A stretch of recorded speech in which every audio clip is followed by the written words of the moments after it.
Party dudes and dudettes, welcome back to the Hot Damn Racing Team. And if you're new here, welcome. All right, we're going to talk about four-wheel drive auto in the 5th gen Ram 1500 trucks.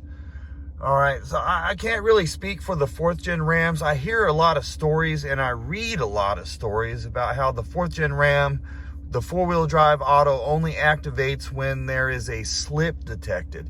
Well, in the 5th gen Ram, it activates in two ways: when slip is detected, or when the truck detects that you're accelerating really hard. All right, and when you do that, there is no slip and there is no screeching of the tires. Okay, there is no. So if I wanted to launch this truck, let's say drag racing, let's go ahead and put in four-wheel drive auto. Let's say I wanted to launch this truck drag racing, it's not going to slip before the four-wheel drive kicks in. It's going to kick in right away because it's detecting me hitting the gas all the way to the floor. All right, let's move along. All right, a lot of dudes say you can't drive in four-wheel drive auto on dry roads. I see this on Facebook all the time. That is not true. If you're not accelerating really hard or the truck doesn't detect a slip, turning the steering wheel here, you have zero issues driving in four-wheel drive auto on dry roads. The point of four-wheel drive auto is you're not sure when there's going to be a slip or not. You're not sure, when you're going to need it or not. So when you do need it, it's already there. All right, auto. Okay, so you're not putting it in four-wheel drive after the fact. That's the point. All right, hopefully I'm pretty clear with that. All right, so what it is, it's there when you need it. Okay, so it's not in four-wheel drive right now, but it's there when I need it. If I hit the gas really hard, it's gonna be there.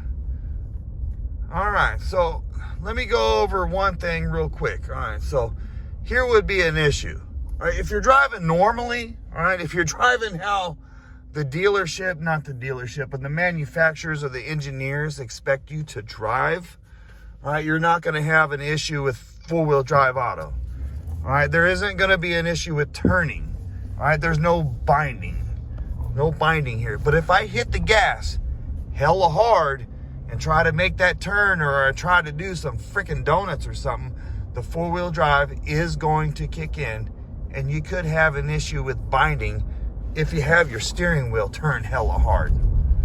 All right, just like if it was in four-wheel drive high, all right, or four-wheel drive low. You don't want to be on dry roads turning your steering wheel hella hard. Look, no issues whatsoever driving four-wheel drive high auto, all right, on dry roads. There is no problem with that. All right, it's just a system that's ready to go when you're ready. All right, I got the e-torque truck. All right, so for 26,000 miles, I've been launching this truck in four-wheel drive high auto. Look, green light, go. Boom, hit some. Yeah, no issues. I could go from 0 RPMs with the truck completely off, four-wheel drive high auto, take off. The tires do not squeal first before the four-wheel drive auto kicks in. It has detected that I hit the gas hella hard, all right, and it kicked in instantly, basically, all right, before there was any slip, and we took off in four-wheel drive, all right, or we launched in four-wheel drive high auto.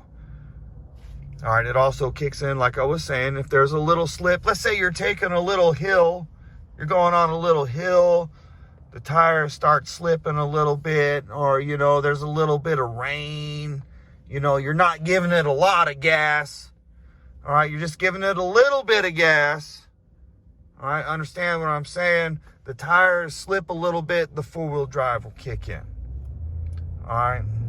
And usually, if you're just driving cool, all right, when you go into a turn, that four-wheel drive is turned off, so there's no binding in the front steering, okay?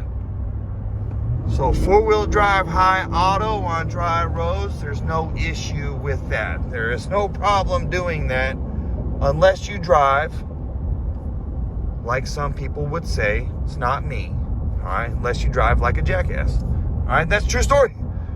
All right, if you're just driving cool and normal like the manufacturer and the law, the law, all right, expects you to, you ain't gonna have zero issues driving a four-wheel drive high auto.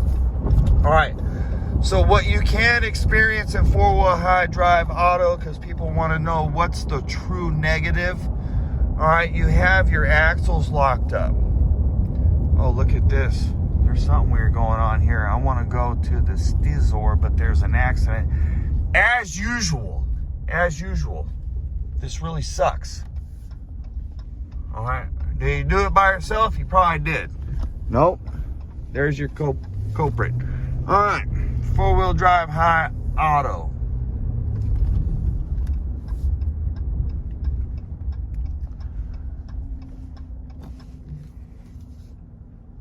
Look at this. All right, so what I'm gonna take a turn. I'm turning the wheel hella hard as it can go. You're looking on here, 38 something degrees. I got the degrees on there. It's all the way it can go. No issues, four-wheel drive high auto.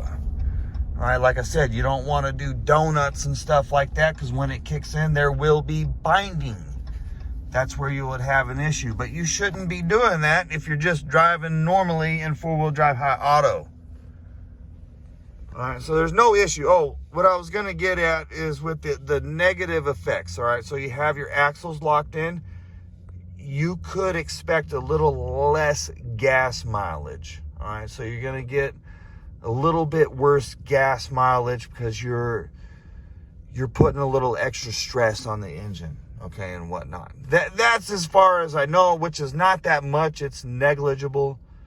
All right, but it's not that bad. So if you're just driving cool in four-wheel drive high auto, you're going to be straight. But if you're one of those dudes that can't help it but to peel out, all right, every exit that you exit from, you can't help to peel out from every red light, all right, while making a turn.